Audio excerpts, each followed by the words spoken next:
en plus. Alors, seul petit espoir dans ce sens, c'est l'intégration interne de la commune dans une structure intercommunale de plus grande ampleur qui pourrait entraîner une réduction de notre contribution au FPIC. Alors ensuite, nous avons les décisions de l'État en matière de charges personnelles. Alors c'est un peu ce que je vous disais tout à l'heure sur le GDT. Donc il y a le gel du point d'indice depuis 4 ans, certes, mais il y a la réforme des prix indiciaires des catégories B et C en 2014-2015, qui constitue plus de 80% des fonctionnaires de la mairie, avec un coût annuel cumulé pour la collectivité de 373 000 €. Alors pratiquement, c'est l'augmentation du nombre d'échelons, c'est la modification de la durée des carrières.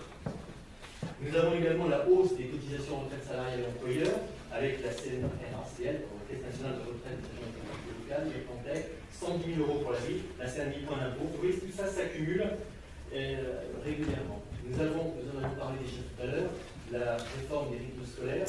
Donc seulement 3 mois de recul, donc c'est un petit peu court, mais vous voyez donc les éléments, je vous rappelle, plus 45% maternelle pour les effectifs, le triplement des effectifs en élémentaire après 17 heures, et également les effectifs de l'étude, on n'a pas mis là, mais qui ont augmenté de 71%, avec évidemment dans ce cas une augmentation au niveau des enseignants. Donc il y a une réorganisation profonde du système qui a eu lieu, avec des ordres d'animation supplémentaires, et un alignement du statut des agents intervenants en élémentaire sur celui des agents intervenant en maternelle, à savoir donc une contractualisation au mieux exact du statut précédent de vacataire. Vous avez donc un coût résiduel qui aboutit à 148 000 €, une année entière à 371 000 €. Donc il faut être prudent quand même parce qu'évidemment, on a de 3 à 4 mois de réserve. Alors, il nous a été annoncé par l'État que le fonds d'amorçage continuerait pour l'année 2015-2017. C'est l'État qui nous donne 50 € par élève, ça correspond 100 000 €, 110 000 €. Ceci dit, c'est un engagement sur 2015-2016. On verra pour la suite. Pas trop d'idées. Ça a été annoncé à un moment, et la confiance en nos gouvernements, je ne suis pas très élevé.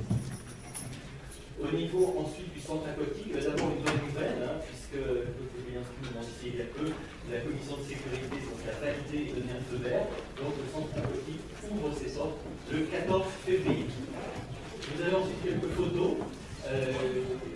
La prise qui vous donne l'envie, je pense, de venir très vite, le 14 ou 15 février. Donc, voilà, quelques photos. Et vous voyez aussi au niveau sonar et hammam. Il y en a 2 à chaque fois. Alors, nous avons indiqué pour 2015, nous avons prévu pour le centre aquatique une première année d'exploitation volontairement prudente. Puisque donc, pour l'instant, il nous reste encore à solder quelques marchés sur. Vous savez, ce sont des autorisations de programme et des paiements sur la piscine. Donc, il y a encore 3,7 millions à peu près à verser sur 2015 pour un total, comme vous l'avez remarqué dans un précédent conseil municipal, qui est maintenant à 16,3 millions. Donc, vous avez effectivement des recettes prudentes et un déficit à la charge de la ville programmé à environ 700 000 €. Il faut voir que les projections du service d'histoire à réaliser vont plutôt apparaître en année de 3e, environ 500 000 €, plutôt à niveau de 500 000 €, qui me semble tout à fait normal et légitime pour l'intérêt de cet équipement et sa qualité que vous ne manquerez pas d'apprécier d'entrée. Par ailleurs, bien pour la première fois depuis effectivement très longtemps, les droits de mutation, vous savez, donc c'est sur toutes les ventes de l'ancien qui ont lieu. Nous avons, comme le département d'ailleurs, une partie de taxes, donc ces droits de mutation, et donc inférieur à la prévision. C'est assez lourd, on avait prévu 1,7 million. On avait pensé qu'on était un peu pessimiste, mais finalement non. Et vous avez ensuite un petit tableau qui vous indique l'évolution des droits de mutation. Et là, vous pouvez voir, pardonnez-moi ce côté politique qui me semble incontestable, les années du flot, vous voyez très clairement la chute et effectivement le manque de confiance. Et chute d'ailleurs qu'on peut mesurer à l'aune aussi de ces logements sociaux qui est à 150 000 et qui en sont bien loin. Même à ce niveau, vraiment c'est extrêmement négatif. Et pour nous communes, donc nous sommes loin de ce qu'on aurait pu attendre avec une politique vigoureuse.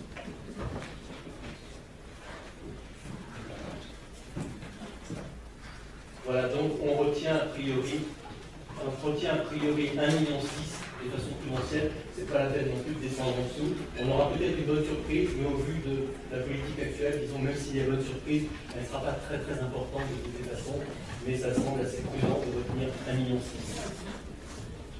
Donc les obligations renforcées pour le logement social, on a déjà traité à plusieurs reprises ici.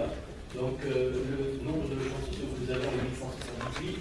L'objectif triennal, vous vous rappelez, 2011-2013, 170 logements réalisés à 89%, montrant un effort réel de la commune sur l'ensemble des opérations réalisées, et donc en ville, et donc malgré tout un constat de carence, mais par contre la prise en compte de cet effort que nous avions fait pour ne pas majorer le prélèvement annuel qui reste à 320 000 euros. Sachant que maintenant nous avons un nouvel objectif triennal, 2014-2016, de 372 logements. Vous pouvez donc apprécier par vous-même très facilement que c'est le double de l'objectif triennal précédent, ce qui est totalement impossible, puisque considérant les logements sociaux dans une logique de toutes les façons de mixité, la seule logique de ces logements sociaux, on arriverait donc à plus de 1500 logements. C'est absolument irréalisable dans une commune où il y a la protection du parc, où il y a le plan de protection anti-inondation du PPRI, où il y a également un foncier cher et peu d'opérations possibles. Voilà, c'est là que l'on a un certain dogmatisme et un manque de prise en compte des spécificités locales. Donc la ville, par contre, comme elle avait consenti un effort important en concernant des subventions pour surcharge foncière, notamment pour le conseil minier ou la résidence espacielle, ça permet donc de ne pas payer les 320 000 euros a priori jusqu'en 2017. Et nous restons attentifs effectivement à la constitution de réserves foncières, un souhait constant dans la limite des possibilités physiques de la commune. Alors les atouts, heureusement, nous n'en sommes pas dépourvus, et notamment du fait de la gestion passée et notre maire en marche à notre prédécesseur Gabriel Vendrétin et à l'ensemble de l'équipe, puisque nous avons un endettement effectivement un peu plus faible, un encours à 2,9 millions, une ville on se fait jaloux, une dette par habitant de 124 euros, donc à comparer ces chiffres importants aux 1063 euros des collectivités de même strate, à comparer aussi avec la dette publique de l'État qui est à 30 000 euros par habitant. Les taux d'emprunt sont historiquement bas, donc 2 ou 5% sur la vente fixe, effectivement. Et donc, nous avons toujours privilégié l'autofinancement pour les investissements. Et nous avons par contre pris un emprunt de 2,5 millions à un taux fixe de 2,20 qui sera mobilisé au mois de juillet prochain, donc dans une parfaite orthodoxie financière, puisque cet emprunt viendra donc financer les travaux à long terme. Donc, cette situation financière se mesure aussi à l'issue des résultats de l'exercice 2014. Toutefois, le compte administratif 2014 n'est pas encore finalisé. Toutefois, il ne bougera pas beaucoup, mais nous ne retrouvons pas forcément ces mêmes chiffres quand on en parlera au moment du compte administratif. C'est normal, puisque nous sommes seulement début février. Il y a tout un travail à faire avec également le trésorier public. Donc, l'année 2014 a été marqué par un montant d'investissement exceptionnellement élevé. Alors évidemment, il y a pour beaucoup le centre aquatique, comme je disais autour du centre programme de paiement, ça a été 9,1 millions donc sur l'année 2014. Et je vois qu'il y a eu beaucoup d'autres, évidemment, investissements qui ont, tous les domaines de la ville sont présents, que ce soit la restructuration de la salle de musculation pour le sport, l'aménagement des locaux, vous savez, l'annexe 2, la réhabilitation fluviale de la SAC, les travaux d'aménagement de voirie, les mises en norme, que ce soit au niveau de sécurité électrique, accessibilité handicapée, le renouvellement des véhicules, puisqu'il faut bien aussi renouveler les véhicules et entretenir nos bâtiments avant que ça coûte plus cher si on ne le fait pas. Également les reprises de concessions au cimetière ou de nombreux éléments que l'on retrouve aussi pour les crèches pour améliorer aussi la qualité des services rendus au l'enseignement. Nous avons un résultat d'exploitation, alors plutôt au minimum, ça sera peut-être sans doute un petit peu plus, c'est déjà ce qu'on ressent, de 8,6 millions, avec un taux de 8,6 millions, évidemment, avec un taux de réalisation des dépenses en deçà des prévisions, notamment pour les dépenses courantes. Alors là, c'est par exemple, pour vous le préciser, c'est par exemple le prix du gaz, pour deux raisons. Évidemment, le côté climatique, quand le temps est plus chaud, évidemment, mais aussi les mutualisations que nous avons faites pour acheter le gaz avec la cible CIGEF, et donc qui sont bénéfiques pour nous. Et également des recettes un peu supérieures aux prévisions, pour le calcul supplémentaire et complémentaire. Donc, à l'issue de l'exercice 2014, donc, nous avons des résultats d'exploitation, comme on vous l'a dit, de 8,6 millions, un besoin de financement d'investissement de 3,150 millions, pour les reports, 1,790 million, et donc, ceci malgré l'inscription d'emprunt de 2,5 millions. Quand vous ajoutez donc le besoin de financement et le 1,790 million, il reste donc effectivement 3,6 millions qui pourront être réinjectés dans le budget de fonctionnement c'était 2,5 millions pour mémoire en 2014. Et donc ça permettra d'atténuer les tensions très fortes, compte tenu de tout ce qui a été dit précédemment, sur cette section de fonctionnement. On va passer maintenant aux orientations.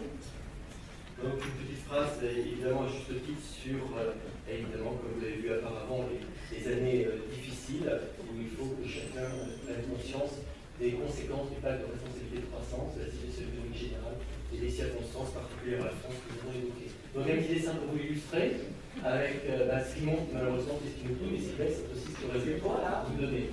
Là, donc, vous voyez, ça pourrait être, c'est dur actuellement de faire face à tout ça. C'est l'ensemble de nos équipes concernées. Donc, perte de ressources estimée à plus de 4 millions d'euros, 200 000 euros de point d'impôt, 20%. Donc, vous avez également, de façon plus précise, les chiffres qui sont rappelés, c'est le tableau précédent, hein, mais je vous les avais déjà indiqués précédemment. Mais bon, c'est quand même important de revoir ces chiffres, parce que 4 millions, quand même, c'est pas neutre. Et je pense que là, on a un devoir tous aussi d'information à donner, quels que soient les sur plus de 20 points d'impôt.